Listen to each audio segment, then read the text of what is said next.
focus was in here. And what I want to put out there, what I want to share with you is this idea. Christianity grew not because of brilliant doctrinal statements.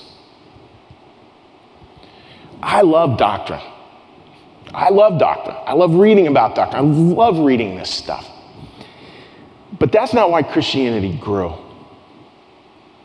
You want to know why Christianity grew? Because it worked. It worked.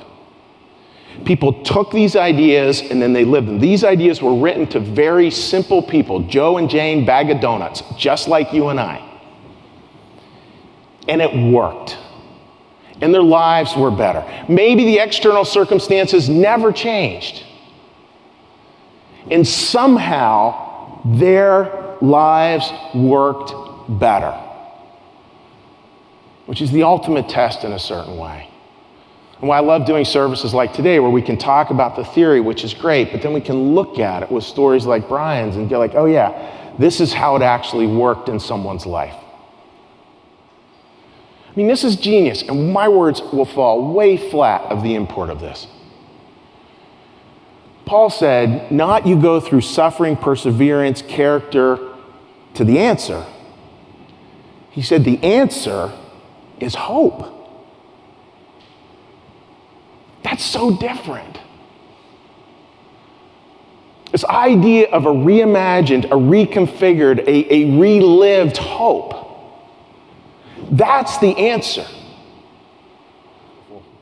And I think, folks, like, you know, that's what I hope you sense is like, it's not about the answer per se. There's many situations where there's not the answer, where there's not the cure, but because there's not the cure, that doesn't mean that there isn't healing. And healing always comes with hope. So let's just have a week where we write this new story and have it be a new story around a newfound hope that just keeps on bumping the answer out a little bit more until we eventually bump into it. And we see it.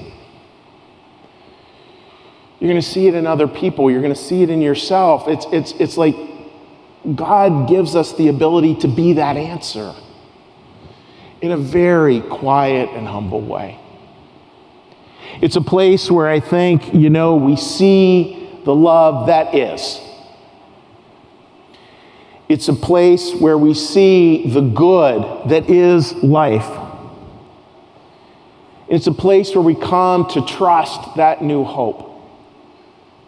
As Paul said beautifully with his final words, he said this line, God's love poured into our hearts.